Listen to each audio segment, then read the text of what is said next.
So I said to my wife, did you ever imagine in your wildest dreams that we would have our start back here in the late 80s, early 90s, beneath the beautiful Flatirons and the foothills, and we'd finish up in the same place, right back here in Colorado. And she lovingly looked back at me and said, "What makes you think you're part of my wildest dreams?" So if you're looking for a motivational speaker or maybe a pick-me-up, she's available for a not-so-modest fee. I have two themes for my retirement: thanks and humility. I'm humbled for this opportunity to share the stage with you commissionees, and I appreciate you allowing me to be here during this memorable time. To the parents and family of the commissionees, thank you. My parents who are here today were also in your seats over a quarter of a century ago. As my mother would say, that makes her older than dirt. And somehow she laughs with a southern accent, so that works out. There is definitely some serendipity about the ending of one career and the start of a number of others. I'm always excited for the prospect of the fourth class as they start out at orientation, and now I'm excited about the prospects for all the commissionees as they head off to Pensacola, Charleston, Quantico, and San Diego, Newport, etc. Also to the midshipmen who helped plan and support this event, I thank you. So summing up 26 years in the Navy in a few minutes, Colonel did a pretty good job at that. The second one's coming out too. I'd like to use an analogy that my dad once used. And as far as careers go, mine didn't go exactly as I had planned. Things really do that. But I would say my path through the Navy is pretty solid, and I now view myself as a turtle on a fence post. Makes sense, right? Wow, so you're so visionary. No, that doesn't make any sense. But here's the point. If you walk up and see a turtle on a fence post, you can see he's at the top, but you know he didn't get there by himself. So that's the analogy that I have for that. And we won't focus on the fact that it's a helpless animal trapped on something. So to my mom and dad, thank you. One, thank you for not killing me as a kid. Two, not killing me as a teenager. And for the record, you probably deserved it. Thank you for setting an example for me on what it means to be responsible, what it means to be a servant of this nation, and I mean that for both of you, and the Constitution. What it means to be a strong military spouse, and what it means to be a parent. Jury's still out on R2. We'll see how that goes. Also, thank you for the support of two loving parents. And unfortunately, that's not always the case these days. And Mom, happy early Mother's Day. And to all the moms in the audience, happy early Mother's Day.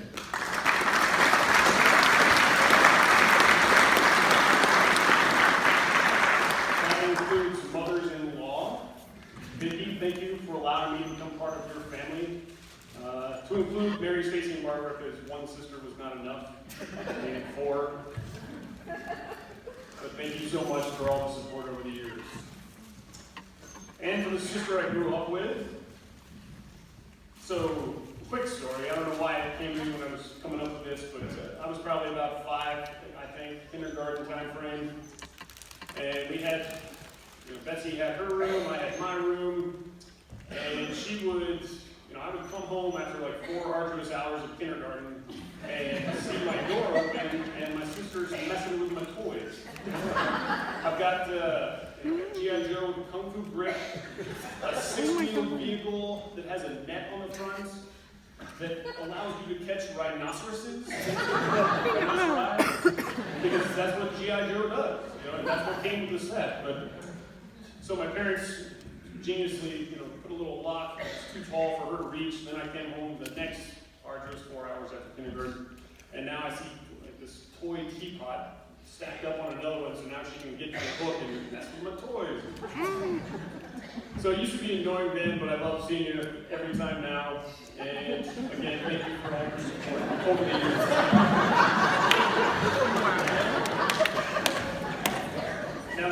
true when they say the friends you are making now in college and in ROTC, you are friends for life. I'm fortunate to have 5 of my college roommates here to celebrate with me. It all started out with George Brockler at 1823 on the bottom floor. And we used to annoy the heck out of all the dorm mates, I guess, because we would walk over to Fair and eat, and every time we came back, we would start at the door next to our room and then see if we could walk on our hands to our and once we made that, we'd just start the next time at the next door. So by the end of the semester, we'd actually made it almost the entire length, but that was not without a few thousand crashes into people's doors along the way, because we were going all out for that one. And then my sophomore year, I had Mark Edmonds, and we had an emotional support fair, which was completely legal in Providence. Oh my God. I think 15 stolen socks at the end of that. That was nice. And then Rob and Terry, I've gotten so much mileage out of telling the story of the back-to-back 911 phone calls from our house. Oh my God. Ask them about that if you happen to run into either of them. And then Captain Tom Cecil and I started out, let's see, this probably was either late August or early September, the very first home football game.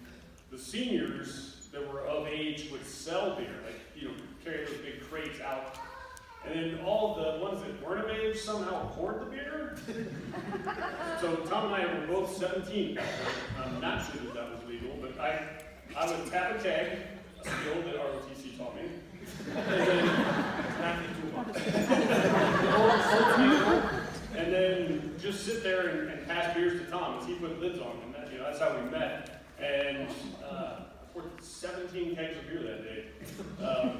So yeah, that was an interesting start. But my roommates and all of my friends are here. I so much appreciate that you've made it today. To all my military brothers and sisters, again, thank you for allowing me to serve alongside, ride on your coattails. I thank you for being here.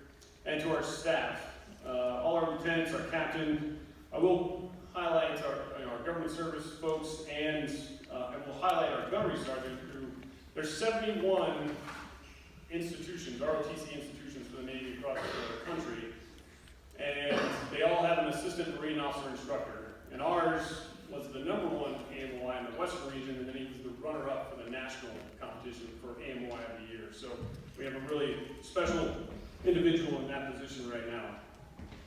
So follow along with me for a second here. 714 ensigns, 263 second lieutenants. So that's 977 total officers. I'm one of those, and so are these 12. One member of our staff has helped nearly 1,000 young men and women toward their dream of a commission in the Navy or Marine Corps. She is a great mom to Ozzy, a great friend and coworker, a fantastic daughter, and has been faithfully serving Colorado Naval ROTC for over 32 years. She got here 1 year before I did, as a freshman. So Marlene, on behalf of the 977 so far that you've supported, we've got some flowers. You want to get in here for me? Oh my God. So on behalf of all of us, thank you, and there's a small token. Oh, what's he doing?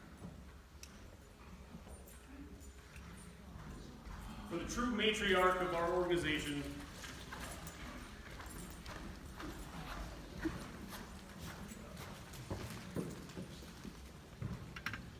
just this thing.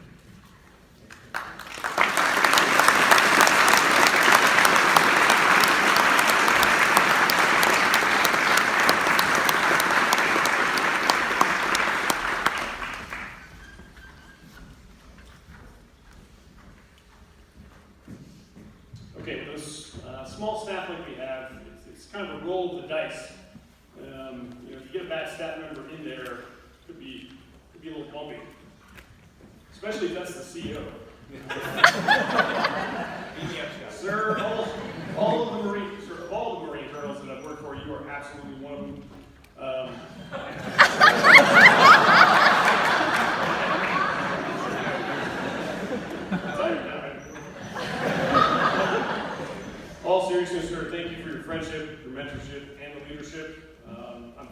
fortunate to end my career working for the best commanding officer that I've had across my 26 years, so thank you, and for the words earlier. To my kids, or not so kids, Danielle. How many of you handed out at this point? Okay, we're good. I was floating around the Arabian Gulf when you were born, so that she doesn't let me forget. Yeah. First picture I got, she looked like a goblin. Not kidding, it was just a weird kind of, yeah. He got me. I was worried you weren't going to recognize me after my second appointment. That happened pretty quickly after the first. I did shave the mustache, so you knew who it was when I got home. As the big sister and mom's helper, though, you've taken on more responsibility than you should have had to over the years. And I just want to say thank you for all you've done for our family, and that I love you. I love you too. Say it back. I love you too. Charles Wilson Brown V. Got stuck with the family name. And stuck at the 6'1.5" marker. 6'1", no big deal. I only missed your 3rd, 5th, and 11th years of life. So what could go wrong there? I always asked you to fill the role of man of the house when I was gone, and you did that, taking care of your mom and sister. And I love you, and I'm proud of the man you are becoming. And I'm proud and look forward to what is in store for both of you as we move forward. Wife, whatever you do, don't forget to thank your wife.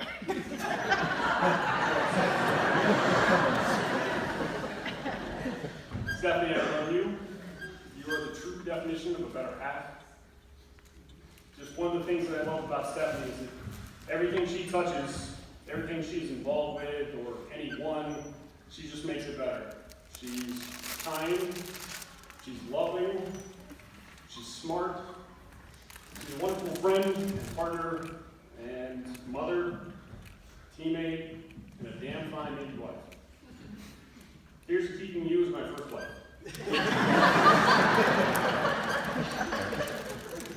All right, one sea story. Mach 2 with my hair on fire. At Top Gun, I would have actually gotten fined for using a line from the movie. We did that to each other. I'll go back to my junior officer days as a VF-11 Red River. In the F-14 community, as a first cruise pilot, you're usually flying with a senior radar intercept officer, or RIO. And the RIOs, the new RIOs, are flying with senior pilots. And then at the end of your first deployment, you now get to fly with each other. CO trusts you now. You operate $1 million aircraft. So we had crew pairings, though, and once we got back from deployment, this crew pairing was just who they normally tried to schedule you with so that you got used to flying with that person and could operate better as a team. And the new crew pairings come out, and Yoda's flying with Vulture, and Billy's flying with Jinx, and Whacker's flying with Tormented Soul, which we call TS for short.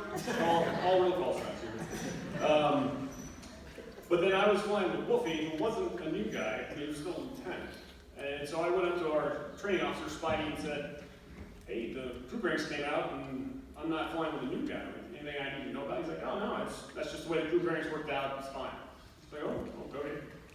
Went to Opie, one of my department heads, and said, hey, not paired up with a new guy, what, anything I need to know about? He's like, oh, no, that's just the way the crew pairings worked out. I was like, okay, so I kind of resigned myself to, I guess that's just the way cookie crumbled here, and no big deal. So I went back to my department head that I was working for directly, Gags, and said, hey, I guess I'm not on the crew pairing list with the new guy. I'm not sure if there's something I should know about. He's like, oh yeah, let's go have a chat. So, 6 words that very potentially could have changed my career if they hadn't been said. So it turns out I was a little too enthusiastic with my fighter spirit. I mean, after refueling on a KC-135 at night, why wouldn't you do an aileron roll and full afterburner next to it? It seems perfectly logical to me.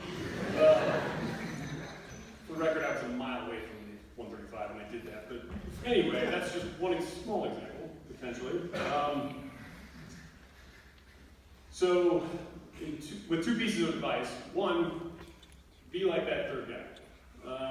There's just, that day there was failure for me as an individual, or to me, and failure for me, because the right thing that needed to be done was some brutal honesty with me, and it didn't happen with those first two individuals. And they weren't necessarily bad officers at all. They just failed in that moment. And we're all going to fail at some point, so if that does happen, you just come back the next hour or the next day, and then you do the right thing. So be like that third guy. My last piece of advice comes from our saltwater leadership textbook from our class. It's going there. They talked to hundreds of senior Navy leaders. They went through 35,000 pages of leadership text and trying to describe what the ideal junior officer should be. All sorts of character and integrity and things we would normally say about that kind of a position. And in the end, they kind of gathered all that input and boiled it down into 3 words for a 4 words for a junior officer to be an honest, hardworking teammate, and that's it. If you all go forward striving to be an honest, hardworking teammate, I don't see any way that you can go wrong. So as I pass the symbolic baton onto this next generation of warfighters, I leave you mostly humble, but eminently grateful for the opportunity to have served, hopefully viewed as an honest, hardworking teammate, and thankful and inspired by the future officers of the United States Navy and the Marine Corps. We are in good hands. Thank you.